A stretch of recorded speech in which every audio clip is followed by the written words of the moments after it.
playing on, are you able to play on the PMC surface or PEMICE 2 surface? Or is it not conducive to the ball? Actually, using some of the arena surfaces is very viable. We've talked to Jordan a little bit about using PMC. During COVID, we actually played at the PMC for a while. Right. So it's, it is a viable alternative. So certainly something that we would be open to looking at. And PEMICE 2? Yeah. Okay. And have you looked at any grants yet, or is that just premature? We would be interested in collaborating on grant writing. We're an organization that is just starting as far as our bylaws. We're not a not-for-profit yet. So making applications with somebody collaboratively would work much better for us. But we would be very open to looking at any opportunities. And you use, last winter, did you use Jean Lajoie School? Is that the one? Jean Lajoie School and Zion Lutheran Church are both being used. It's through Laurentian Valley. Oh, okay. And a lot of Laurentian Valley, interestingly, picklers are picklers. They look for places to play. So a lot of the Laurentian Valley players also play and have now joined our club. Right. And what about the local high schools, like Fellows and? They're very blocked as far as opportunities. There's a lot of different people competing. So badminton, the students and their student activities themselves. There's some time, but it's quite limited. We're playing 5 to 6 days a week. Yeah, it's very, the club's grown, so congratulations. And Thank you. I want to try that out. I go by there, and I told Mr. Murphy and Mr. Lehman I would try that out this summer. You would be more than welcome. Yeah. Any of you. Okay, thank you very much. Councillor Purcell. Thank you so much for your presentation. I know that I know in Renfrew that there's membership rates that are attributed to users that are playing pickleball in the outdoor courts. I think it's $70 for an adult per year for the outdoor courts, and $4.50 for daily drop-in, $15 for junior, $35 for intermediate. Would that be something that the group would be interested in terms of sitting down with Mr. DeRoche and looking at a user agreement in terms of because the Kinsman court is also used for ball hockey and basketball, so there's different activities. So if we just give it to one group for them to utilize it for pickleball, then those other users won't have that opportunity to use that court. So maybe, what I would suggest is maybe just sit down with Mr. DeRoche and look at kind of sound like a user agreement, and then see what we can do to offset some of the costs in terms of the resurfacing through membership fees as well. And maybe that could get you one step further in regards to having appropriate surfaces to pay for.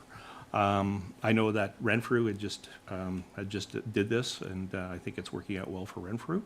And like everything, we're constantly being pressured in terms of making sure that we're getting a little bit of funding for some of the investments that we're putting into our facilities. And so I think that might be a good opportunity. Do you have anything to add, Jordan, in regards to that? No, I think you definitely mentioned it all. Thank you. Mayor?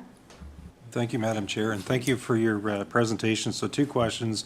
To follow up what you were talking about earlier, you're not yet incorporated. Is there a plan to incorporate? That's my first question. And secondly, have you spoke to the 50-plus active living centers so as to see about their facility, and perhaps there's members or future members that are there? So that's my 2 questions. Do you want to answer that? So in regards to that, the 50-plus centers, Fit and Feisty, which is the Laurentian Valley, a lot of their players play with us. We go and play out there, so it comes together. The Pembroke Senior Center, there was a full presentation done there right before COVID by one of the pickleball instructors, which was kind of fun because they actually took a ball into the center and let people try it, and there were some members that came from that. So they're certainly aware of it. So we do have members that come from the centers. And your other question, what was it? that you were commenting that you're not yet incorporated, so I'm just wondering, by that phrase, does that mean that you are in the process of creating a formal entity that can be dealt with, Right, okay. as opposed to a So, yeah, non-entity? in regards to that, yes, it's step 2. So the first thing was to have our bylaws and all of those things all tidied up, have proper policy in place, proper board in place, AGM, where members were all aware of what was going on. And now that that's in place, that would be our next step, because really, we won't likely be successful in any grant writing until we are an NPO. Councillor Jackno. Thank you, and thank you for your presentation. I'm glad to see that 18-plus are playing. Anything to get a young person off a cell phone today, I think, is a wonderful initiative, so thank you for doing that. Do you have a membership cost associated with this, and how much is it, and where does the funding go? We have a membership cost. We have established memberships this year. It's about $200 a year, which is very reasonable. It's less than $2 a week. But again, we have a population where we want to keep it affordable. We have this year developed a few different levels of memberships. So we do have what we call a partial membership for snowbirds, which is prorated, allows for a 3-month blockout period. And we have a part-time membership, which is, again, prorated to allow people to play twice a week. When we looked at the profile of our club, we looked at why people were just dropping in. And in order to deal with not having drop-ins and unpredictable income, we decided to meet the needs of the client base that we had at the time. So we now have roughly 70% that are actually full members and would pay the $200, and then the rest are partial or part-time. We have 6 drop-ins now because that's not where we want to be as far as a club. Where does the funding go? For The equipment? funding goes just to pay for the rental of the space. We are not for profit, as far as we're trying to live by a lot of the guidelines that we would be if we were a legitimate and formalized legal entity. So we've, over the last year, actually over the last 4 months, we're a brand-new board, and we've been working very hard to meet all of the criteria to make us very much accountable to the membership and to the public. Thank you. Any further questions, comments? No? From the chair, I want to thank you for your presentation. I'm definitely an advocate for staying active. And I've seen both of you lots in the community, especially you, Sandra. So thank you for your presentation, and I urge you to keep communicating with Jordan at the Recreation Department, and let us know when you're incorporated, and we'll keep the conversations going. Thank you very much.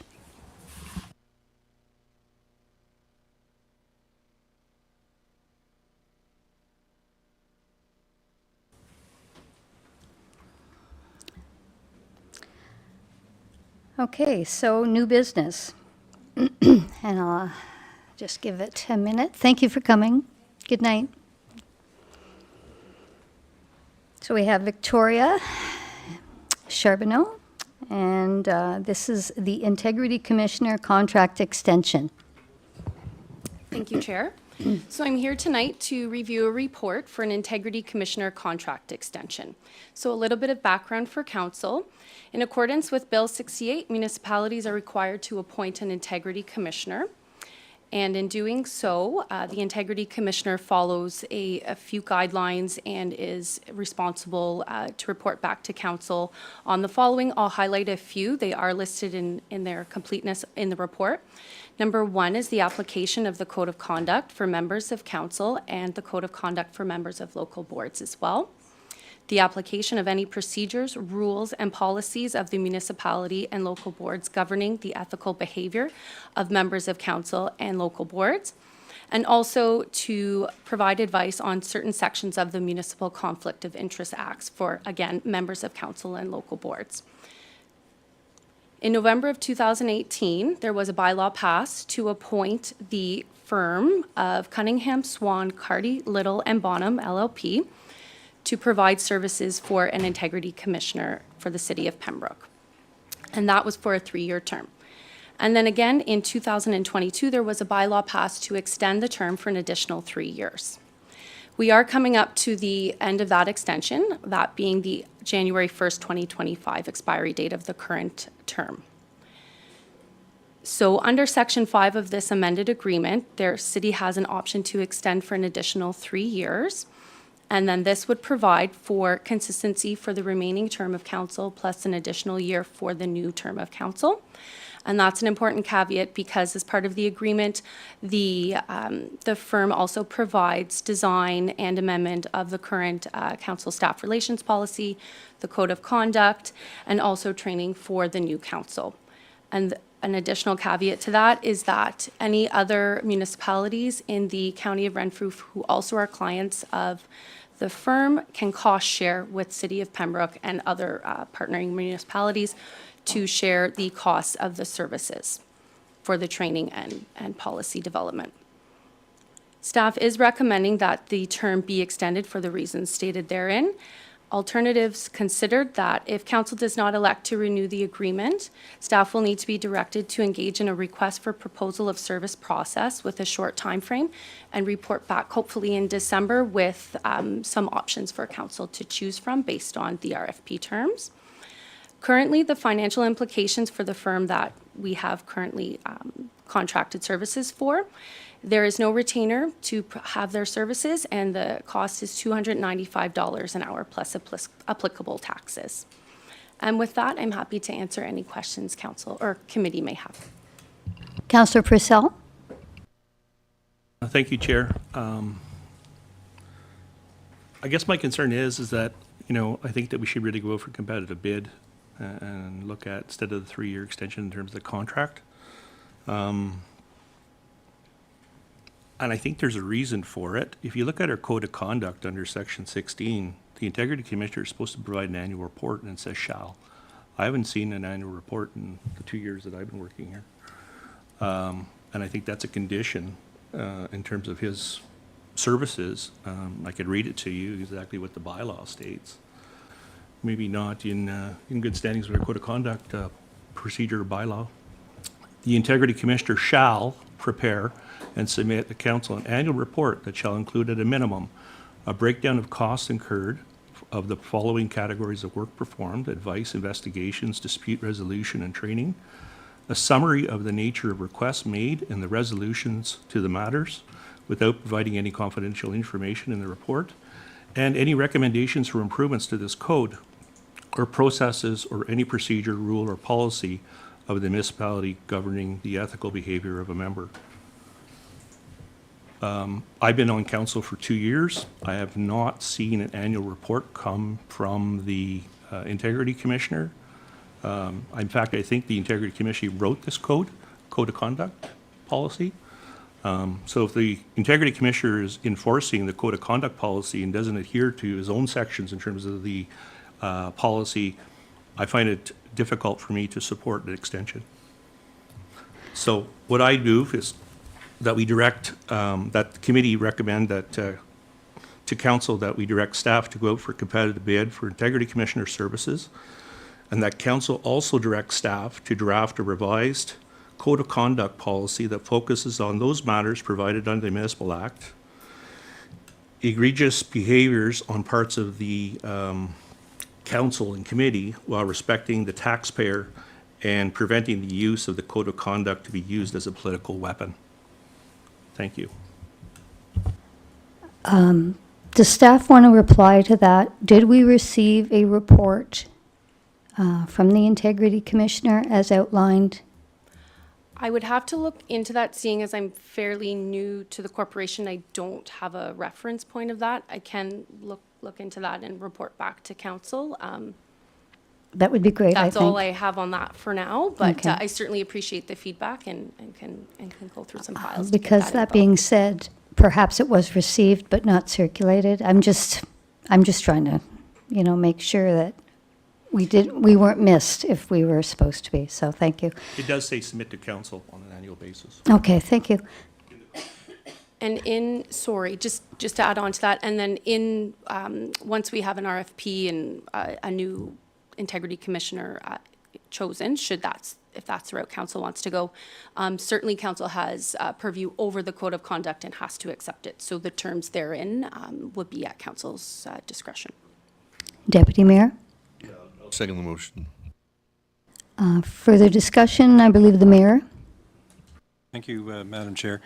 So certainly, in terms of the position, other than doing education and so forth, I don't think it's an envious position to have to be an integrity commissioner.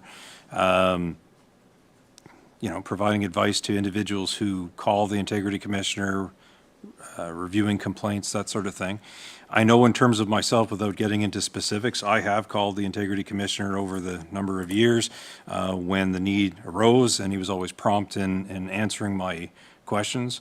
I have been the subject of some investigations and, spoke to different members of that particular office and answered questions and that sort of thing, and was always, everything was cordial and so forth, and answered whatever the questions are.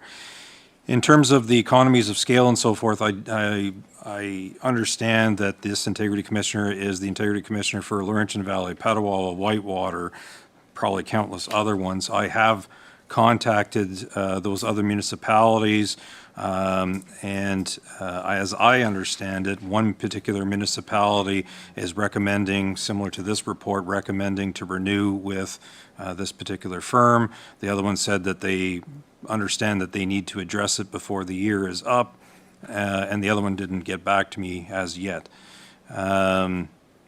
In terms of pricing, one of my concerns about going out is, as I understand it, this firm is willing to hold the price, and I've yet to see anyone's prices ever go down. And so what I'm concerned about is if we go out, is it going to jump from the current amount to a much higher amount? I do understand the concern that's raised by Councillor Purcell, and I noticed that in the documentation it says that if council ever wanted to, within 30 days' notice, they could have canceled the contract. So I would think that if we didn't receive reports, and I don't recall seeing one, I'll confess that I don't recall seeing a report, but certainly anyone could have raised it and said, okay, well, there's a problem here. How come we're not getting our yearly report or what have you? I do know, and so at the last AMO conference, Councillor Purcell, myself, and Mr. Unruh were present, and unfortunately, well, I say unfortunately, but anyways, there was an elected member there talking about issues that they're having in their municipality. The question was posed to Minister Calandra. Mr. Calandra apparently is reviewing, from what was said in the, and I stand to be corrected, a bullpit or whatever it's called, bullpit. Anyways, he had indicated that he, from what I gathered, is looking at a unified provincial code that all municipalities will be subjected to, if I can put it that way.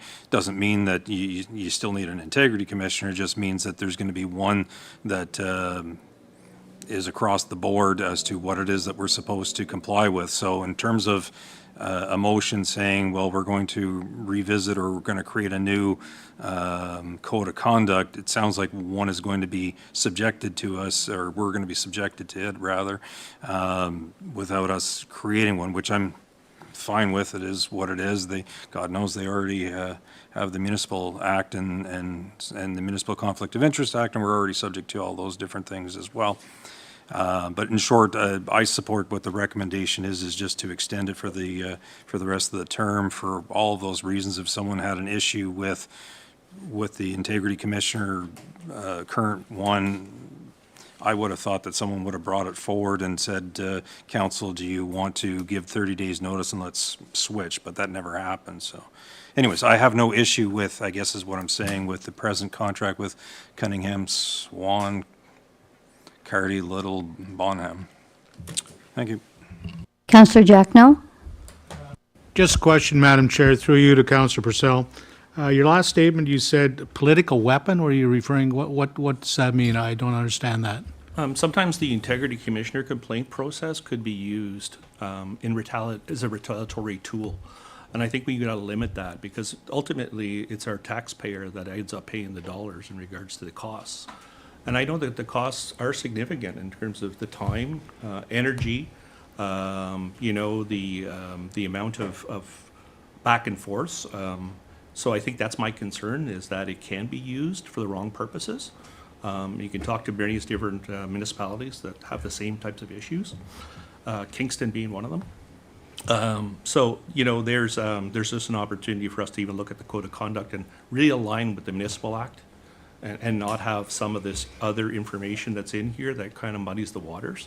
Because then we end up having the integrity, commissioner policing a word or 2 words or 3 words or a statement. And it's an interpretation. Meanwhile, there's no definition in terms of what would that be in terms of respectful or disrespectful. And I'm going back to my own situation. Unlike the mayor, I had a different experience with the integrity commissioner, with various calls to him directly with no callbacks for months. This is last year. Also, had the vagueness in terms of the complaint process in regards to what I was received and what the actual complaint, what the finalized complaint was. And I only report on the one little piece. They don't report on the whole report. So I question the depth of investigation that's actually taken place in some cases as well. And I know that we're going to be talking about some other things in the near future, but I can bring it up at that time. Thank you, Madam Chair. Just in conclusion, I appreciate the clarification. I didn't know what you were meaning. Words are very powerful things. But today I had the opportunity to review a judgment by an integrity commissioner that took place in Southern Ontario, Pickering, and it was a councillor on the particular council who was interviewed on a show by an interviewer who was homophobic, obviously anti-Semitic, and he was interviewing the councillor, and she seemed to be going along with whatever was being said. And I mean, that put the whole of her council in a very jeopardizable position, made them all look like they had that same attitude, which was not correct. But from that standpoint, I think it's very difficult for all, and he's got to make the judgments and whatever, what the information has been given. But as you said, it wasn't totally what was presented. So in that case, I find that, that I have a bit of a problem with that. But like any judge, the judge has to make a definition of what's presented based on what's given to him and make a decision. So personally, based on what I've seen from the present integrity commissioner, I look at him as a professional, a gentleman. I think he's doing what he's been told to do by his appointment, and I don't have a problem with him. But if council wishes to move forward with somebody else, be the majority rules. Thank you. Councillor Keel? Since before I was sworn in. So after the election, I don't know if everybody did, but certainly I was sent our, the oath that we take, and then you might recall that there was supposed to be a second oath that you would abide by the code of conduct. And so I said to our then CAO, I said, well, can I have a copy of our code of conduct? And I went through it, and there were a number of issues that I took. Some of it doesn't seem to treat with the same seriousness that I personally see it as. But again, as Councillor Jackano noted, that's an interpretation. That's from person to person, that can be different. But there were 2 areas. One in our code of conduct, still today, if you look at it, it basically says that the integrity commissioner can recommend one or both a reprimand or a financial fine. And so I went to our integrity commissioner. I said, I think if you review the municipal act, you will see that it's not one or both, it's one or the other. And he came back to me prior to the swearing in, and he said, yes, your interpretation is correct. There's another section in the Code of Conduct that says we can't participate in any, and I don't know if the mayor can help me. I think it was the municipal board at one point, then it was the LPAT, and I forget what it's called now, but zoning appeals and stuff like that. It said no member can participate. And I said to him, well, that's fine, but what if it's your neighbor? What if it's you? What if you we've had at least one member around this table bring planning matters before us, and according to this code of conduct, there's no exemption. And he says, yeah, there probably should be an exemption for that. Now, the reason I tell that story is if we have an integrity commissioner that, honest to God, can't interpret properly a section of the municipal code that tells you that the punishment can be one or the other, and admits to making another error, because I do believe somebody else said it around here. I think he drafted this code of conduct. So these are two errors that he admitted to in, I'm going to say in or about November of 2022. We still don't have a report from him. I noticed one of the parts of the contract is that he's responsible for advising us on the code and for drafting the code. So, there's just one example. Another example. Wednesday, January 24th. So the day prior, I exited the Robbie Dean Centre where I no longer have a conflict. And council will know that this question came up because the Robbie Dean Centre was going to be bringing a request dealing with the Music for a Cause. The response to that came Wednesday, July 31st.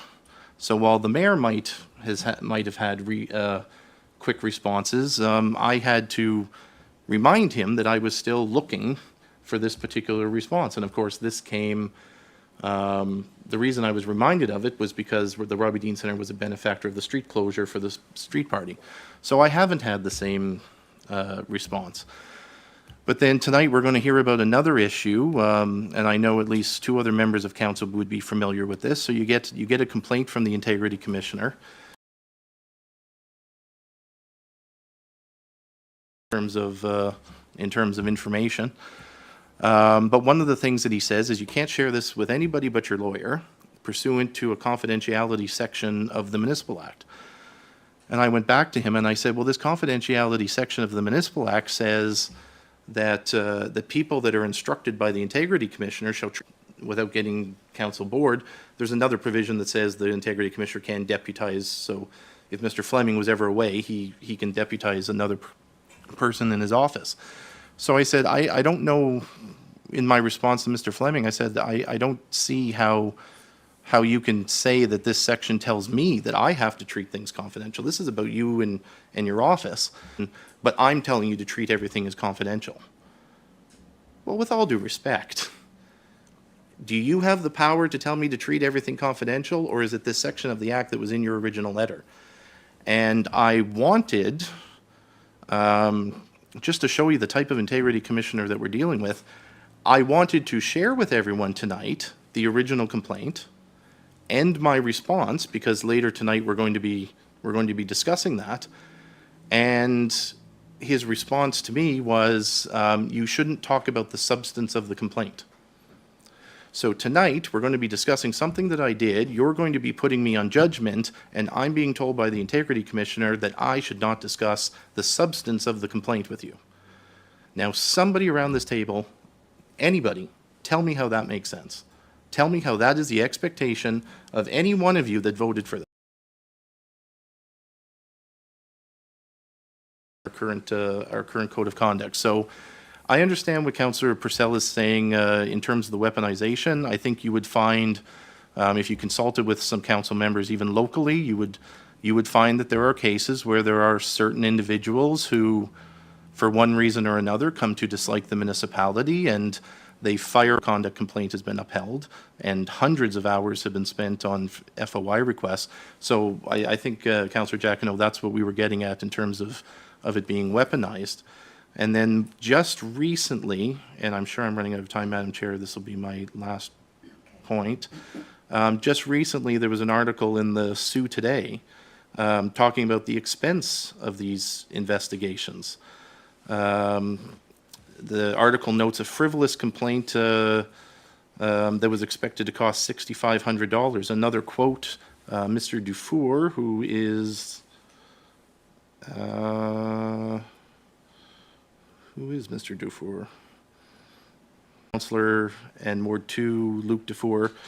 The quote is, there are cities smaller than us that have spent upwards of $300,000 and $400,000 a year on integrity commissioners in order to adjudicate what, to my mind, are normal political disputes and disagreements. So I think where Councillor Purcell was going, and this is something that I've spoken to, and certainly I do wonder if the province does one, if it'll be a bit more robust in its procedure. I mean, I may come to bite those words at some point, but that it may have a more open and transparent procedure. Involves sexual harassment of somebody in Ottawa. Well, there's a far cry from sexual harassment of a councillor to staff members than someone to multi-$1,000 investigations because something popped out of a councillor's mouth.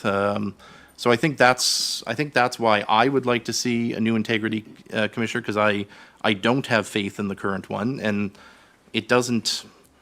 I hope council will believe me when I say it is not just because of what we're going to see later tonight. It has been ongoing from the beginning, and I think most of council will probably remember my comments during Troy's last year. So it's not just because I'm the one on the hook tonight.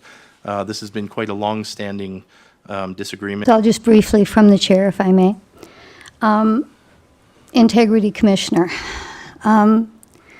We look to them for advice on how to, they make a ruling and then it's up to us, basically, to decide. Obviously, we have not agreed with recommendations thus far, which means, obviously, there's not an alignment between what they are saying and what this council was supporting. So, really, I don't like the idea, and this is my opinion, that someone else makes the judgment, but it's up to council, us to decide, because it is our peers that we are judging. And I agree that it can cause separation. Whether we agree or not, it should not be left to us. And I really hope that the province does step in and start to streamline the code, and they judge. It shouldn't be up to me to judge my peers, because as was said earlier tonight, sometimes we do get in heated discussions. And I mean, in the past, we settled it. I had discussions with other councillors over the years where we'd had a disagreement. I called them up the next day, can I have a coffee with you? And we talk about this and we work it out. So unless it gets to extreme disrespect of staff or another member, I think it should be the province's responsibility. They basically put that on our shoulders, and that's just going to be my opinion tonight. The fact that we have not followed the recommendations tells me that it's a lot to put on our shoulders to judge our peers. Thank you. No other comments? Now, there is a motion. Could you just repeat?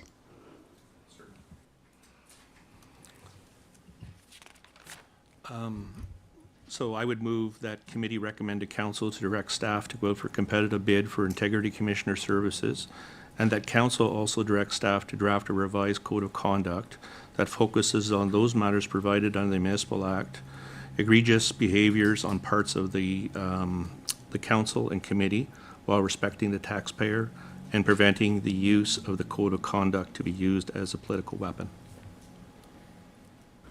I'd ask for recorded.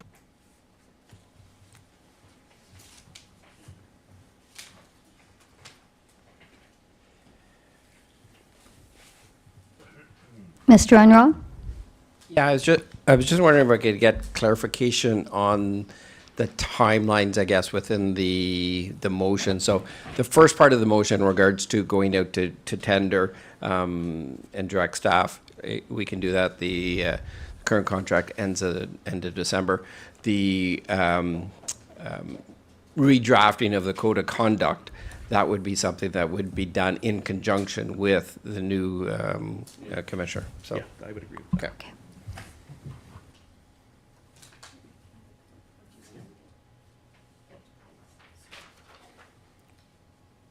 Okay, we're ready? Okay. Deputy Mayor Brian Abdallah. Yay. Councillor Ed Giacono, No. Councillor Ian Keel, Yay. Councillor Pat Lafreniere, Nay. nay. Councillor Andrew Plummer, Yay. Councillor Troy. Okay, the 4 were yay and 3 for nay, so the motion passes.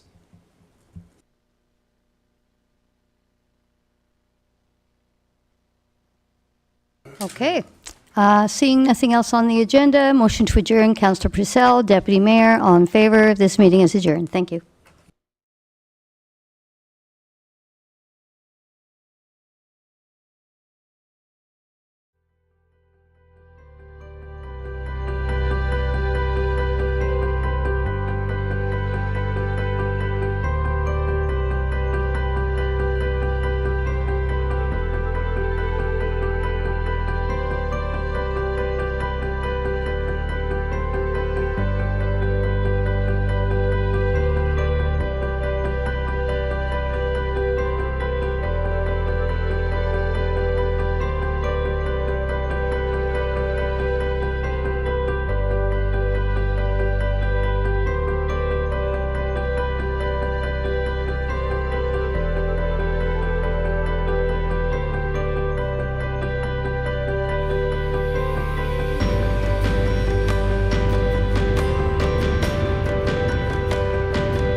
Good evening, everyone. I'd like to call this council meeting to order for October 15th. I would ask that everyone please take an opportunity to stand for an opening prayer or reflection. Before opening this meeting of council, I would ask those who wish, each in your own way, silently join in a prayer of guidance over these proceedings.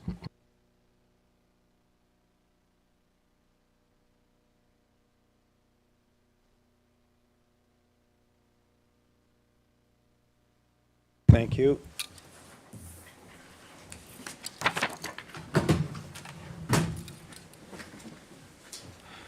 Are there any disclosures of pecuniary interest in relation to the matters in the open session of council this evening? Seeing none. Moving to minutes. The first is an approval of minutes of the regular meeting of council October 1st, 2024. I have a motion by the Deputy Mayor, seconded by Councillor Plummer. Those in favor? That is carried. We have then adoption of minutes from committees. First is Parks and Recreation Committee, September 17th, 2024. Motion by Councillor Plummer, second by Councillor Lafreniere. Those in favor? That is carried. Last but not least is receiving minutes from local boards, and we have one this evening, Pembroke Heritage Murals, October 2nd, 2024. I have Councillor Giacono moving that, seconded by Councillor Plummer. Those in favor? And that's carried. Under committee reports, we have an Operations Committee report coming from Councillor Plummer, adopt amendment to traffic bylaw. Thanks, Your Worship. Moved by myself, second by the Deputy Mayor. The Operations Committee of Council begs the report to recommend the following to its meeting held this evening as follows. To amend bylaw 2020-64, it's traffic bylaw. No, move by. Yeah, that's it. Sorry. Moved by myself, second by the Deputy Mayor. So it's a very short one. Okay, thank Sorry, there's nothing else to it. I was waiting for the other piece. And, yeah, sorry. It's okay, not getting much No. So the Operations Committee of Council begging to report and recommend, being moved by Councillor Plummer and seconded by the Deputy Mayor, to amend bylaw 2020-64 to regulate traffic bylaw. Do you wish to speak This to was, it? we had a trend moving the, it was the ATVs and a few other streets allowing for different uses throughout the city. Thank you. Thank you. Call the question. Those in favor of that, that is carried. Proclamations.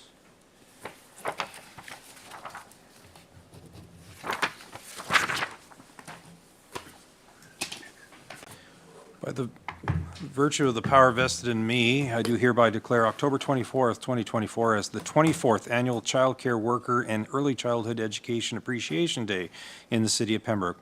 Whereas years of research confirm the benefits of high-quality early learning and child care for young children's intellectual, emotional, social, and physical development and later life outcomes, and whereas child care promotes the well-being of children and responds to the needs to participate in and contribute to the economic and social life of their community, and whereas trained and knowledgeable registered early childhood educators and child care staff are the key to quality in early learning and child care programs in licensed child care early Ontario programs, child life programs, and full-day kindergarten. And whereas registered early childhood educators and child care workers will be vital to the success of Canada-wide early learning and child care system.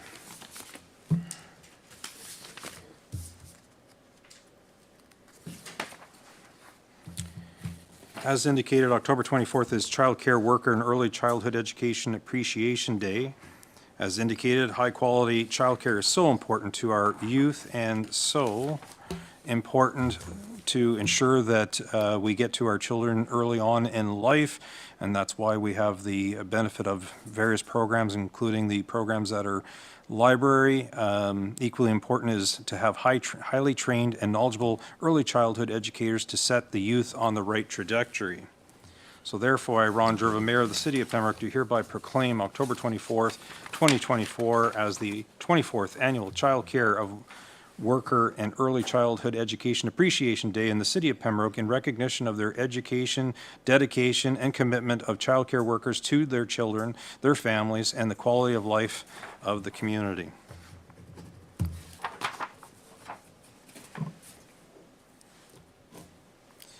Moving on to bylaws, 2024-58, zoning bylaw amendment, cannabis production facilities. Councillor Giacono. Thank you, Your Worship, members of council. Moved by myself and seconded by Councillor Plummer that bylaw 2024-58, being a bylaw to amend bylaw 2020-05 of the Corporation of the City of Pembroke, being a bylaw of Pembroke, be adopted and passed, and further that the said bylaw be signed by the mayor and clerk and sealed with the seal of the corporation. Waiting your signature, Your Worship. Thank you.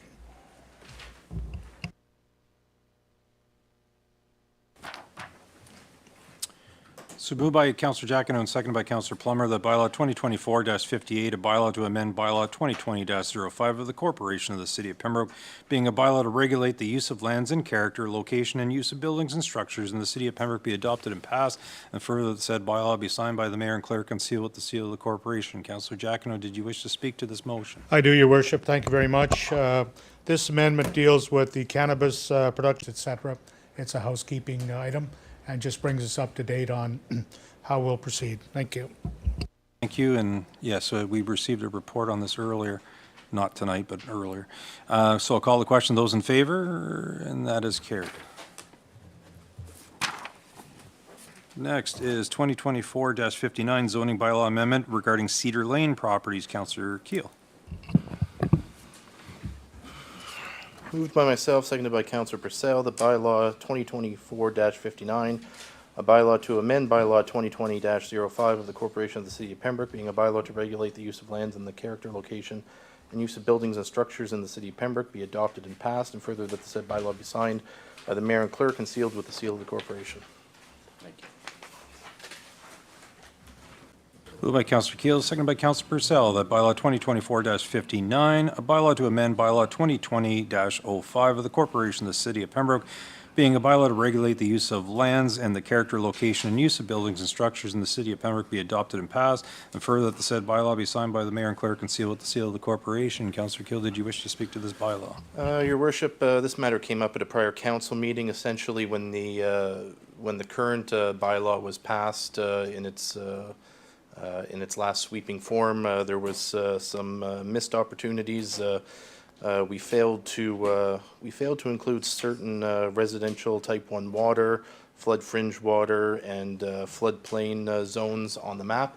So this is really just a housekeeping matter to put those indicators where they should have been in the first place. Thank you.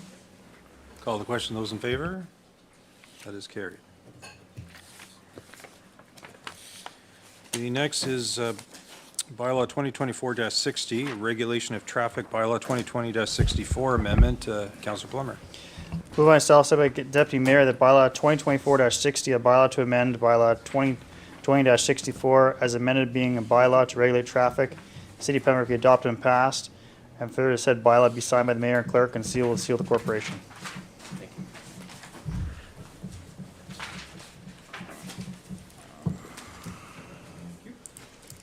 Moved by Councillor Plummer, seconded by the Deputy Mayor, that bylaw 2024-60, a bylaw to amend bylaw 2020-64, as amended, being a bylaw to regulate traffic in the City of Pembroke be adopted and passed, and further that the said bylaw be signed by the mayor and clerk and sealed with the seal of the corporation. Councillor Plummer, did you wish to speak? This is just housekeeping bylaw. One item as crossing guards, as the school crossings are necessary to have crossing guards. We don't have crossing guards in the city anymore, so that section is being removed. A couple other housekeeping items just to regulate traffic. Thank you. Call the question. Those in favor? That is carried.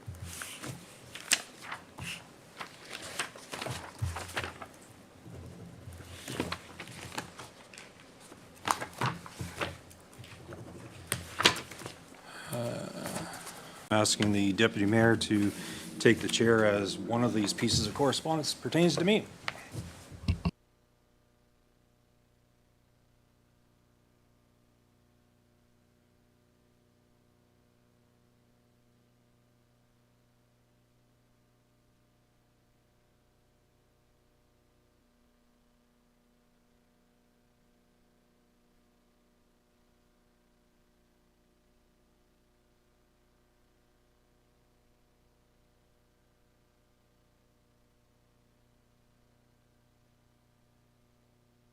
Item 9, correspondence.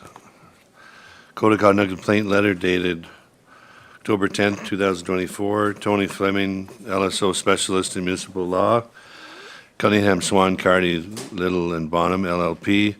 Correspondence was distributed from the clerk to council regarding the Code of Conduct complaint against Mayor Ron Gervais. In summary, the complaint alleges that the member was in a conflict of interest pursuant to Section 9, period, under the Municipal Conflict of Interest Act, and as such is only being considered under Section 9.3 of the Code of Conduct as a non-pecuniary conflict of interest.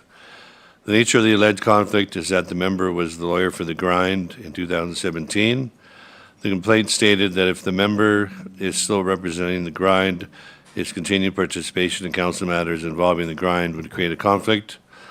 Investigation findings from the report. The member does not have a conflict of interest with the grind. The evidence before the Integrity Commissioner is that the member is not the lawyer for the grind and that he has not acted for the grind on the matter of the lease, which formed part of the complaint. The allegation that the lease for the grind was drafted by the law firm that employs the member is also unfounded.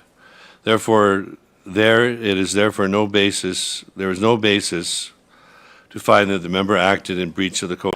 As there was no breach identified by the Integrity Commissioner, council is only required to determine how to post on the website. There's two options. Option 1, include the report as part of the October 15th, 2024 agenda package. Option 2, include the report under a standalone page, the city government page on the city's website. So we need a motion for that, and I have a second. The report from the Integrity Commissioner and posted on the public website under the Integrity Commissioner investigation Tab. tab. Do we have a seconder? Councillor Giacono. Discussion? Those in favor? Carried.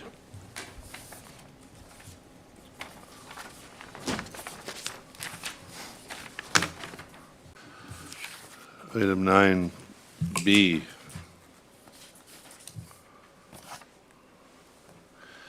Code of Conduct complaint letter dated October 8th, 2024. Tony Fleming, LSO Specialist in Municipal Law, Cunningham, Swan, Cardy, Little, and Bottom LLP. Correspondence was distributed from the clerk to council regarding the Code of Conduct complaint against Councillor Keel. In summary, the complaint alleged that the member attended a town hall-style public who were concerned with certain behavior in the downtown. A quote from Councillor Keel was reported by a local media outlet that contained a word that the complainant found unsuitable. Investigation findings from the report. The Integrity Commissioner finds that the statement made by the member constituted a breach of the Code of Conduct. The Integrity Commissioner recommends that Council issue a public reprimand to ensure that the public know that it does not condone this conduct. Report, that's motion 1. And number 2, to uphold the Integrity Commissioner's recommendation or as information. So we have to decide how we're going to post it on the website, and the second motion would be if there's going to be a reprimand. So, Councillor Purcell.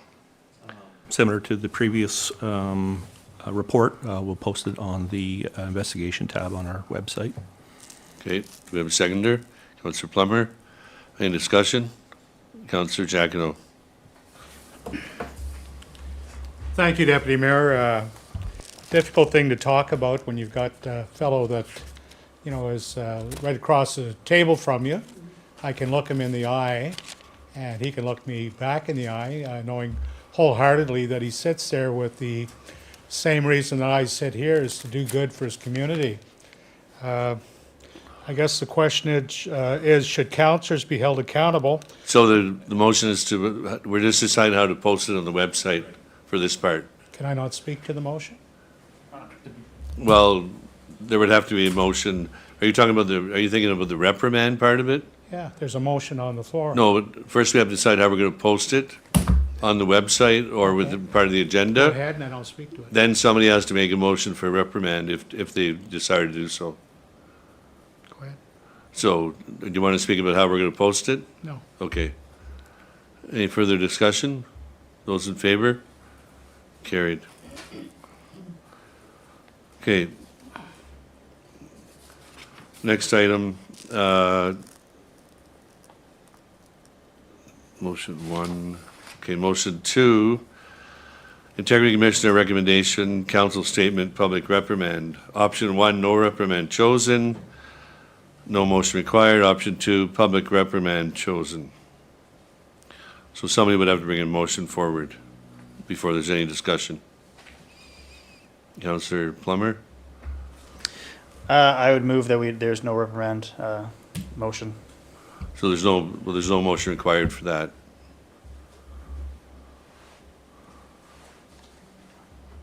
Councillor Mayor Survey.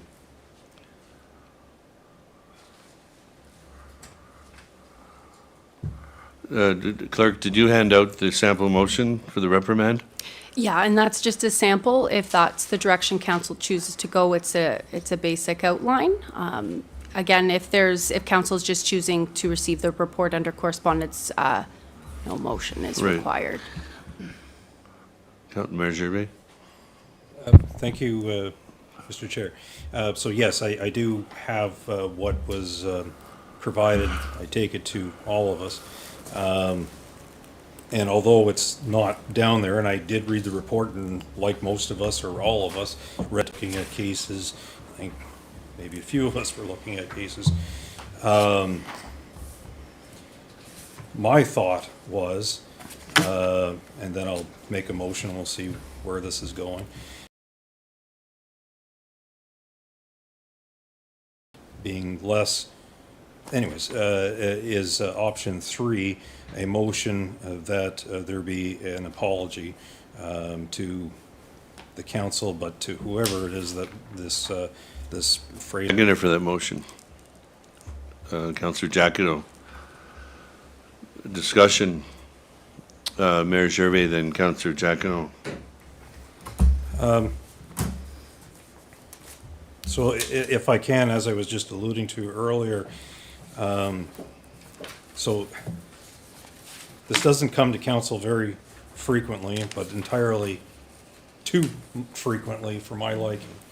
As I've told some councillors recently, so I've been on council since 2010. The landscape is comment made in terms of being a member of council, but it was not as what I'll describe as vicious as it is now, and I concede to Councillor Purcell in terms of I'm not worried about the people around this table. It's individuals in the community that this whole notion of having a code of conduct has allowed individuals to make complaints to the Integrity Commissioner utilizing the process that's in place. And there are times when I look at it and really question advised is that we're not entitled to know who the individual is behind it, and we just moments ago dealt with a complaint in respect to myself.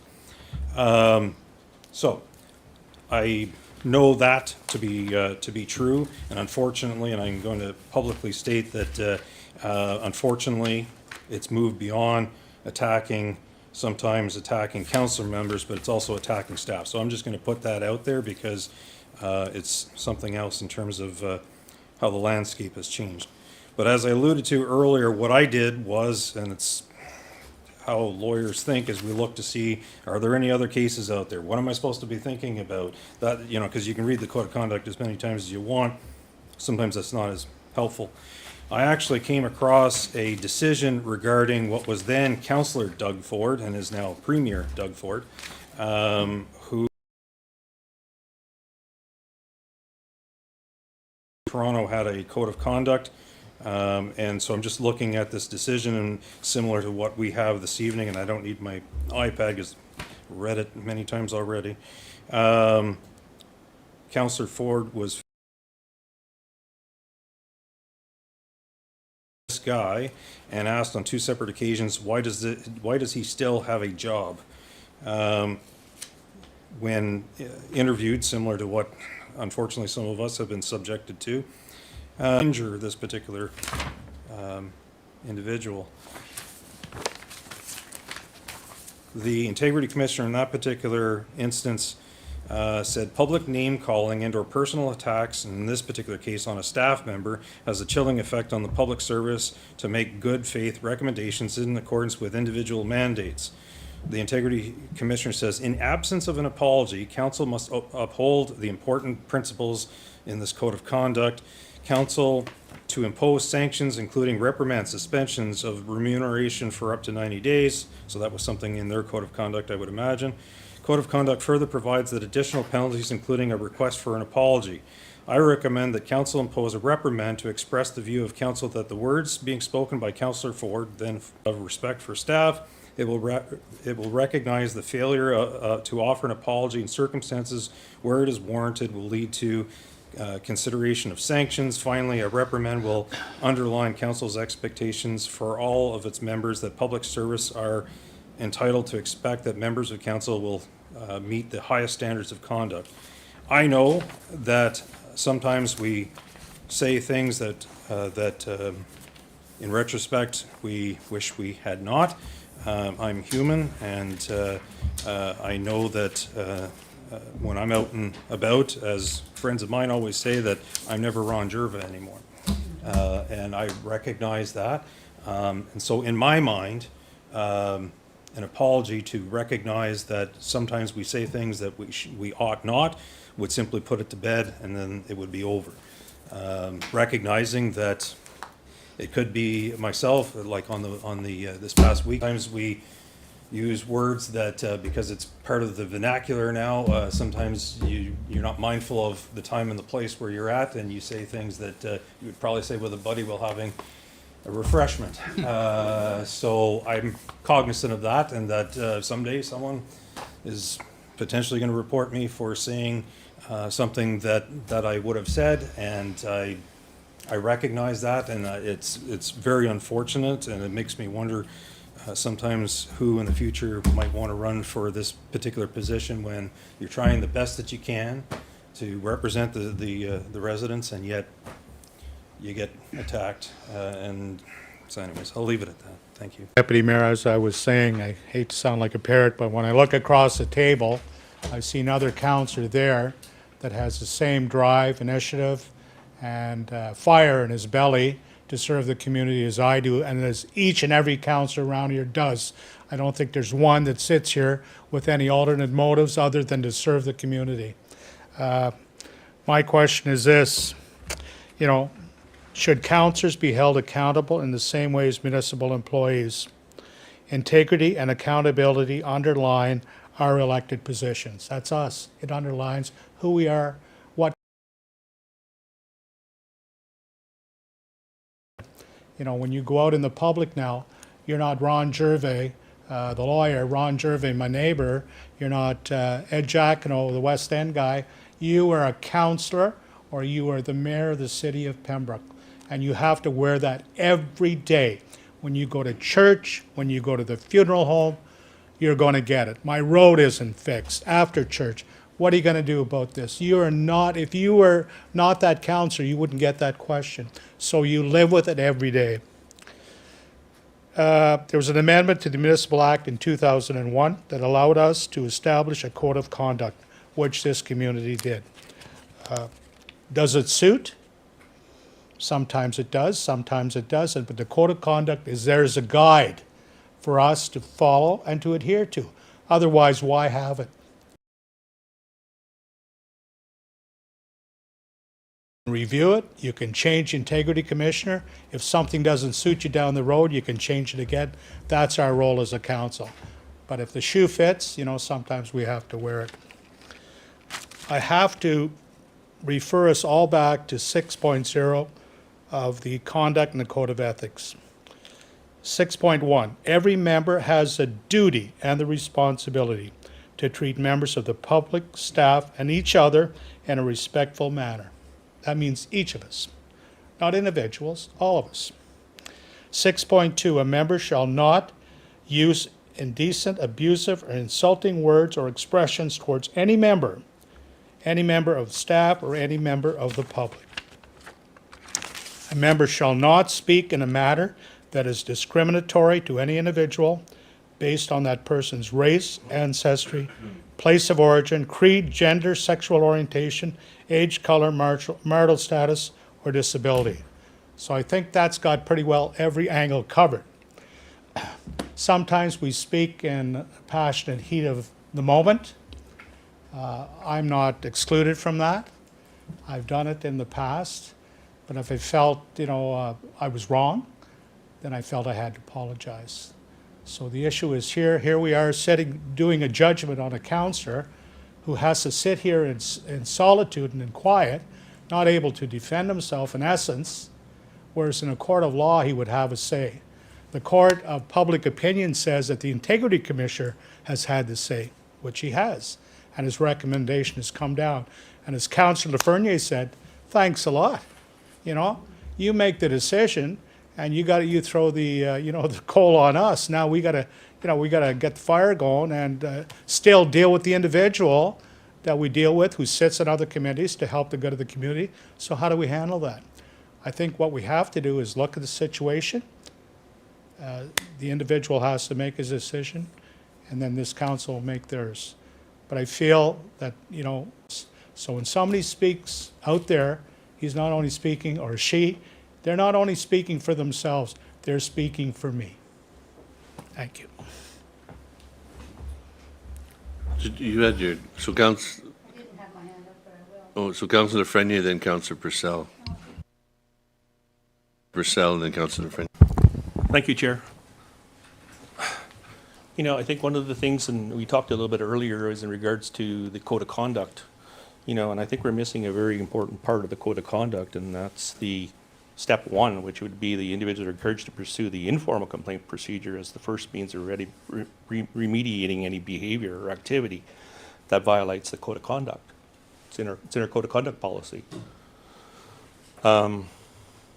I think it's similar to what I talked about last year in November, is that, you know, there's a means of mitigating some of these concerns without going through a formal process. And I think that's what I want to see when we do write the code of conduct or rewrite the code of conduct, that we follow this process first, no different than any other company that's out there that follows an informal process before you go to a formal process. You try to rectify the issue. It could be just a tap on the shoulder to say, hey, this is what's going on, or this is, you know, this is the type of behavior that you need to be aware of. And, you know, it's so easy to get a code of conduct complaint, or these people, or, you know, it could be all interpreted as a code of conduct complaint. It happens. So let's resolve the issues here. You know, compelling somebody to apologize is not really a thing that I'm into, right? It's fit requirements in terms of the Municipal Act and move forward that way. You know, we've all said things that we probably regret. It's just that we haven't got that complaint. And you're right, it's so easy to get a complaint. So, you know, put yourself in everybody else's shoes and understand that, you know, we're here to provide a service and support for people. We don't want to try to be disrespectful. We're trying to argue a point, you know, and we also can't be policing every word, what is considered respectful and what's considered disrespectful. So if I use asshole as a part of a body part, is that going to get me a complaint? If I'm referring to a body part, maybe not the correct, you know, the correct description of in terms of a body part that I would use, but we got to be very careful. The intention was not to hurt. The intention was to address some concerns within our community, and I think that's what Councillor Keel was trying to do, address some concerns in our community. And in some cases, I agree with some of the comments that he made, because it is. Some people behave in a manner, their behaviors are conducive to be called that name. It's unfortunate, but their behaviors are associated with that type of issues. So I think we just need to kind of move forward. I will not be supporting any reprimand. You know, even in terms of my reprimand that happened last year, I had a 15-day violation as well. If you go back and look at my complaint compared to the complaint that Councillor Keel has, what's the difference? I didn't use a profanity. All I did is pointed out that we had some transparency and accountability issues, right? That we didn't post documents in a timely manner on the website. And I was brought forward in terms of attacking staff. That was not my intent. My intent was to bring forward all these accountability. So I think we should move forward. We should be mindful that some words do hurt. It's not done intentionally, but you know, we're passionate about the jobs that we're performing, and we want to, you know, do the best that we can for our residents. And unfortunately, you know, we have people that are policing words. It becomes the point where, like the mayor had said, why would I put myself in this position? Why would anybody put themselves in this position? It attacks your personal credibility. It attacks your professionalism. It attacks your, you know, everything that you built up your career for, and then all of a sudden, because somebody's vindictive, or, you know, and this is profanity that they hear around, you go around the outside of that building on a regular basis around the grind, that's profanity that's heard all around there. Go to the library, that's profanity I hear worse at the library. Anyway, I think we should move forward and just say we agree to disagree and post it on the website. Okay, I have Councillor Friendly, then Councillor Giacono. So, as I said earlier, I'd like if this responsibility was pulled from our shoulders and given to an outside party. I mean, I had a conversation with Councillor Keel when this went online. And I wasn't happy with what he said either. But as I said earlier tonight, I always take the bull by the horn if I have a problem with something someone said. And we had a conversation, and I'm sure he recalls it. He explained what he really meant. And it wasn't in the intent that it came out. And like you say, in the heat of the moment. And I mean, in the audience that he was part of, it was the mood of the room. And unfortunately, as much as any of us want to say we don't, we have a certain amount of unconscious bias. And if someone does something heinous or disrespectful to someone's property or to someone, we tend to think that they're a-holes, regardless whether they have mental health, addiction, it doesn't matter, or whether they have nothing wrong with them. And I think that in the heat of the moment, that's what this counselor was referring to, like these people are biased. And we have to be aware, let's face it, we've all taken training. We've taken discrimination, equity, inclusion, and diversity training, how to be sensitive to other individuals and their different backgrounds, ethnicities, social status. And I guess that's what came out of this, was that word was referring to problems. But I have no doubt there was remorse. I just don't know, I think an apology. I mean, I almost got an apology from Councillor Keel, and it wasn't me he was talking about, maybe not that time. And this is a serious issue, though, that I think whether the person had any mental health issues or any kind of issues, if they do some of these acts, that's right. You want to call them that word. We are councillors, though, and we must remember, as Councillor Jackno said and the mayor, we really are not who we are out there. We have to make sure that we're representing all the individuals, even if they are individuals that are doing things in our community. So that's all I want to say. I mean, I think an apology wouldn't hurt. I mean, at the beginning of this term, I used the term "these people," and boy, I was rammed over the coals for it. I apologize, but in a way that I said that that's the way I speak, and I apologize if I offended anyone. What I want to say is that I never have a problem apologizing if I think I've really hurt someone. Thank you. Councillor Jagino and then Councillor. With what's being said, but I think we have to have some caution, and when we proceed, we have to have a certain amount of decorum. If I go to the physician and I say, "Doctor, I have a problem with my part of my physiology, which is my a-hole," but if I'm speaking to a group of people and I call them that same terminology, it takes on a whole new different meaning. And my concern is if, we don't, how would I put it? If we don't render ourselves a little, or pull ourselves back a little bit, then we can say whatever we want, anytime we want. You wouldn't say that to a child. If a child had made an error, you'd try and correct them. I'm not inferring that anybody's a child. We grow together. Where's the rule? If there's no rule for that, there's no rule for anything else. So then you have mayhem, you have anarchy. Rules are made for a reason, to be followed. And if there's a breach in the rules, it's up to the individual or the Integrity Commissioner, as he's presented to us, to make a decision. Thank you very much, Integrity Commissioner. But that is our role. We have a role, as he has a role, and each of us as a councillor has a role. Plummer. I just want to reiterate my position that no reprimand should be made, and also no apology is necessary. Thank you. I'll speak.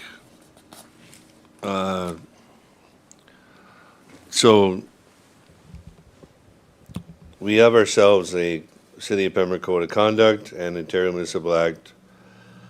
We're addressing Councillor Keel's language at a neighborhood meeting, and we're all required to have high standards in communication according to the Code of Conduct and the Municipal Act of Ontario.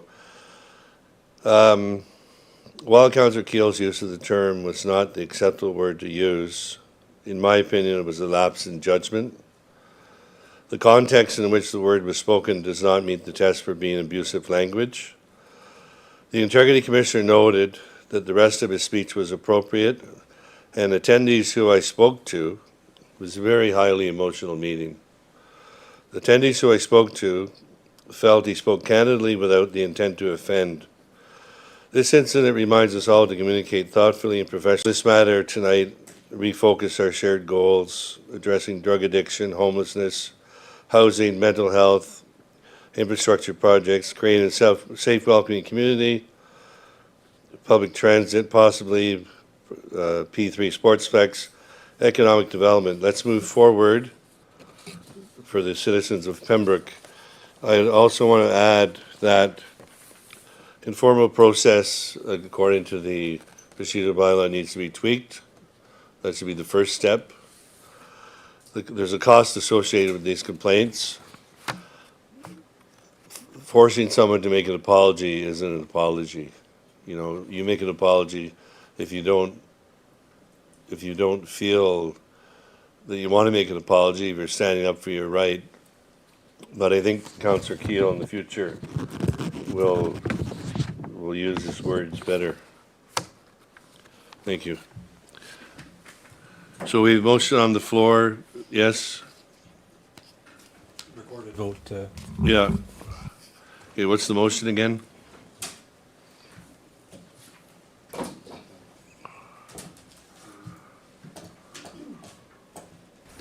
The motion is that Councillor Keel issue a statement of an apology in regards to the Integrity Commissioner report findings.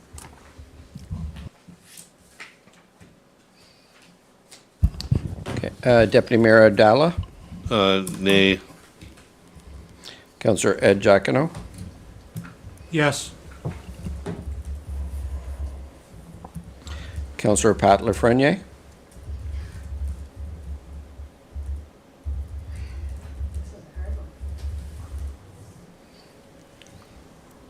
Yes. Councillor Andrew Plummer, Nay. Councillor Troy Purcell, Nay. Mayor Ron Gervais. Yay. 3 yeas, 3 nays. The motion is defeated. Okay. So, what's that? Yeah, I voted. Okay, so is there any further motion? Okay, seeing none, that ends the correspondence section.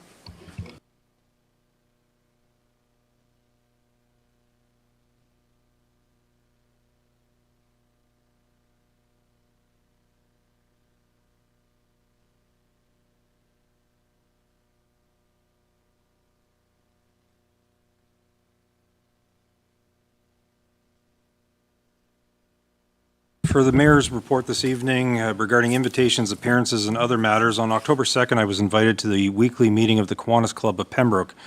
On behalf of the City of Pembroke, I was presented with $10,000 to be used for the renovations currently ongoing at the Kingsman Pool. The funds were generated as a 50% of Bob McLaughlin, and it was matched by the club itself. And I could not be more proud of the Kiwanis Club of Pembroke. On October 5th, I had the pleasure of attending a volunteer appreciation event at the Pembroke Public Library. As Fred Blackstein always says, volunteers are not paid not because they are worthless, but because they are priceless. An excellent opportunity to meet the various volunteers that are behind the scenes at the Pembroke Public Library and make sure that we have a stellar accredited library. Later that day, I attended the Spooky Drive-In event together with Councillor Keel. This is an ongoing collaborative event between the City of Pembroke and Township of Laurentian Valley.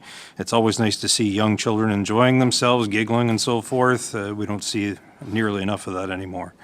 Thank you to both municipalities, the sponsors, and the drive-in for making this a huge success, and for Councillor Keel for dressing up, as well as two individuals that normally come in our chambers, being Des Patel and Dorian Pierce, everyone dressed up and being, not Thanksgiving, but Halloween, but there it is. October 6th, I had the pleasure of attending the Pembroke Lumber Kings game and dropping the puck together with Sparky. It was an excellent opportunity to kick off Fire Prevention Week. There was no mishaps, and certainly was an excellent event. And as always, go Kings, go! October 11th was the Pembroke Fire Department open house. There was a great turnout when I was there. The fire department, as usual, doing an awesome job. People participating in the exchange for the smoke detectors. And as I understand it, a number of members of council attended as well. So I look forward to hearing different comments at the different times when different councillors attended our beautiful fire department. And as I kept telling an individual that I was with, this is what 5 million gets you. On October 13th was an extra special event, and I'm very pleased to have been joined by the Deputy Mayor and Councillor Keel to join in a presentation to Jolin Wong. She is the Paralympian that won bronze. It was just extra special to be there, to meet with her. Certainly, she's an inspiration to everyone. She is very personable, and it was an excellent opportunity to meet with her and her husband and children. On a different note, I want to bring forward a very quick report from the Pembroke Handy Bus for the month of September. Ridership has increased from 486 trips to 718 for an increase in trips of 232 trips for the month of September, which is largely attributed to an increase in the ambulatory individuals who have gone from 403 people to 602.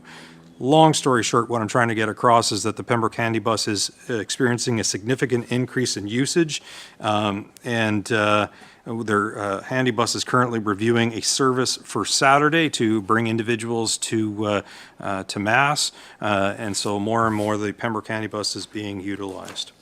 As always, be safe and be kind to one another. Notices of motion, Councillor Keel.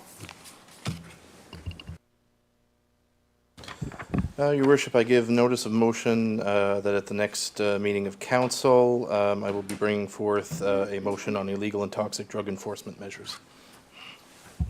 Thank you. Any other notices of motion? Right here, PB, the Pembroke Business Improvement Association announcement, downtown pumpkin treats, Saturday, October 26th, 10 till noon. It's on their Facebook page. There's lots of events going on. There's actually more events going on after that. But for all the kiddies and some adults, if you want some free candy, come on out to downtown October 26th. This is a very popular event. October 25th, I'm chairing a fundraiser again for Blanche Miro and volunteers that Got You in Mind, sound production and Fitzy's. And this is very dear to our heart. Blanche runs a thrift store. She gives out sometimes more than she receives. She gets references from different agencies, but she does not get the funding. So we want to support Blanche. The proceeds go to her ongoing pay their monthly bills at the store. Just a reminder, Kinsman Pool, Friends of the Regional Pool, 50/50 draw is ongoing at makeasplash.ca. The city treasurer has uploaded the recent transit update. It's on the city webpage, pembroke.ca. This weekend was the final weekend of the Pembroke Farmers Market. They had a autumn harvest fest till 2 o'clock, and that soup that Christine Tomka makes at Beef Festival, that I've never had soup like that. But this was a really good year for the market, and we've seen the market expand and more vendors, and it's really appreciated by the whole community. We want to thank all the vendors and volunteers at the market. Nora Johnson is the manager. We want to thank her and everyone. And they have that nice ice cream shop. The mayor showed up, and I was talking to him, and he was enjoying the nice ice cream there, and I went and got one too. October 25th at the Farmers Market, Krista Cleash is spearheading a fall night market. 25 vendors, food vendors, and music. Oktoberfest.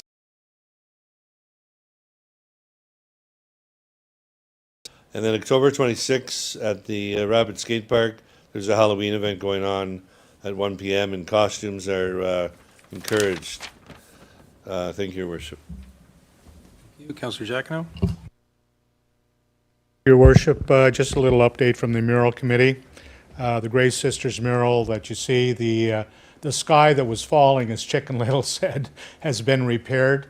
The paint had been peeling on that particular mural, so it's been repainted to its artistic interpretation of sky blue, and it looks very nice. Front mural, there are a lot of pine needles and things like that, and some small branches that have broken off. They did a cleanup, and thanks to city crew for picking it up. Thank you.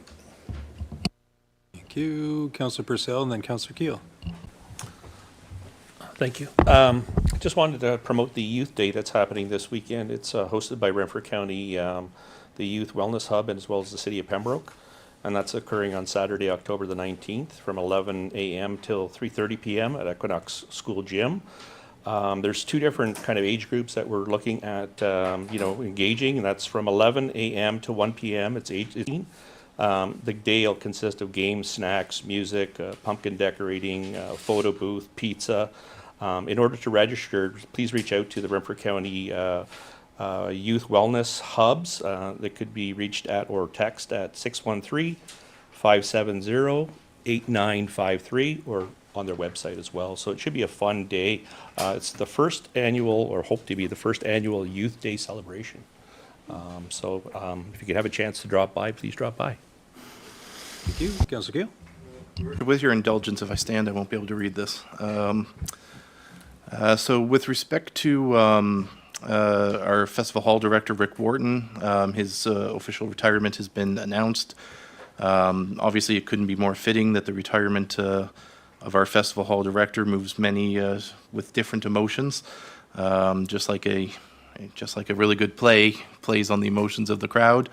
Personally, I'll miss Rick not only for his leadership at Festival Hall, but he's also been a generous supporter and friend of our broader community. I remember Festival Hall as a kid growing up at going to Laurentian Public School, which is currently where I guess the Equinox School is located, and so in many ways I grew up on that Festival Hall stage. From spelling bees to speaking contests to graduations to winter and fall concerts. But Rick has taken the use of Festival Hall to a level that I don't know that it's ever been seen before. Certainly it was not used as much then as it is now. Just last year alone, Festival Hall hosted 59 events with an estimated total attendance of over 20,000 people. So that certainly is a legacy that Rick has created. I note that we've all heard the saying, if you build it, they will come. But I'm afraid to say that I don't accept that quote as being entirely accurate. Bricks and mortar may get you a building, but it's a successful performing arts center. And that's what Rick put into it. Day in and day in, night in. And of course, you're talking about one of those jobs that really is a two-parter. A lot of his contacts and his contracting and that are working during the day, but all of his shows are also working at night. So it's certainly different than many of our jobs where it's one or the other. I also want to thank his wife Lorelei and his family for sharing Rick with us for 13 years. Again, these were nights where Rick's children are going to school and in bed, but he's up here in Pembroke, working at a show and not getting back late or until the next morning. So certainly to Lorelei and the kids, we thank you for sharing him with us. But as one curtain closes, another one opens. There is currently an RFP process out there for the consortium to hire a new director of Festival Hall. That process closes, I believe, at the end of the month. So certainly anybody with interest, we would welcome as many applicants as possible. And we're certainly hoping to have a new director in place as soon as we can after the closing of the bids. Staying on Festival Hall, tomorrow, Crack Up Comedy Festival. If some of us need a bit of levity after tonight, I'll be there. And then we have later this month, and I know they don't get much attention, but I can tell you their crowds are rather large. October 26th is the season opener of the Pembroke Symphony Orchestra.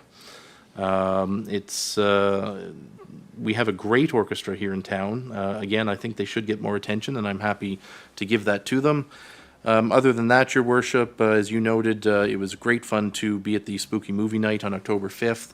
The number of kids there were just, especially before the movie, I know I saw the mayor out politicking with the kid. No, he was, no, I'm sure he wasn't. But no, there were lots of kids out front, in front of the big screen there where there's a play area and whatnot. And yeah, the number of, I mean, there were hundreds of people in attendance at this event, and certainly the Parks and Rec Department and Claudia in particular, great thanks to her. On October 10th was the Fall Fun Shop Hop. I know the deputy mayor was downtown. We ran into each other. That was great fun.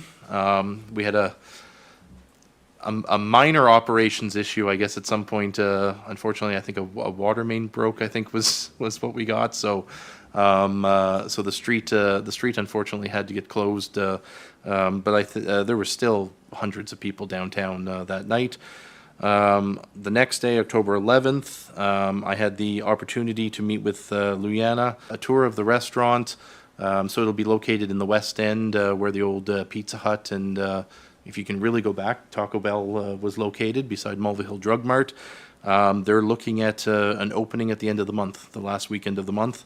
The story behind Chuck's, I mean, I'm not going to tell it all, but we have two young gentlemen who are investing in our community. They've gone to school, they raised money, they wanted to own their own restaurant. Luyana tells me they're both under 30. And they've invested as the franchisees for this restaurant, so I look forward to meeting them. The next day, October 12th, that was a fun day. I started at the Harvest Festival with both the deputy mayor, and the mayor was coming in as I was the mayor and I think, were trading places. The mayor was coming in as I was then heading to the Fire Hall open house. Which again saw, I would say, at least a couple hundred people. I got to use a fire hose, which I now have a lot more respect for the firefighters, because I need to go to the gym if I was going to stand there for half an hour trying to put out a fire, because the pressure in that fire hose is something else. And then later that night, I went to the Garba Night. So that's such a cultural event here in the city of Pembroke. Follow that up the next day. See, I told you, Your Worship, it was a busy weekend. I was with the mayor and the deputy mayor and Jolyn Wong, the Key to the City presentation, which was a nice ceremony, fitting to have it in the middle of one of our major sports venues. And if that wasn't enough, that was it, Your Worship. No, thank you. Any other councillor updates? Seeing none. I understand, Councillor Frenier, you have a motion to go into closed session. Yes, moved by myself, second by Councillor Ian Keel, that this meeting become a closed meeting to discuss advice that is subject to solicitor-client privilege, including communications necessary for that purpose, as per Section 239(2)F of the Municipal Act regarding 273 Victoria Street and closed meeting investigation.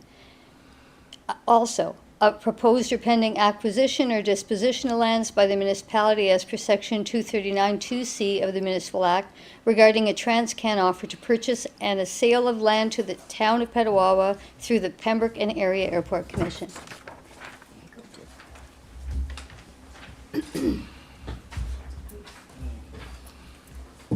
Moved by Councillor Frenier and seconded by Councillor Keel that the meeting become a closed meeting to discuss advice that is subject to solicitor-client privilege, including communications necessary for the purpose as per Section 239(2)F of the Municipal Act regarding 273 Victoria Street, and closed meeting investigation. Secondly, a proposed or pending acquisition or disposition of lands by the municipality as per Section 239(2)C of the Municipal Act regarding Transcan offer to purchase and a sale of land to the town of Petawawa through the Pembroke and Area Airport Commission. Those in favor?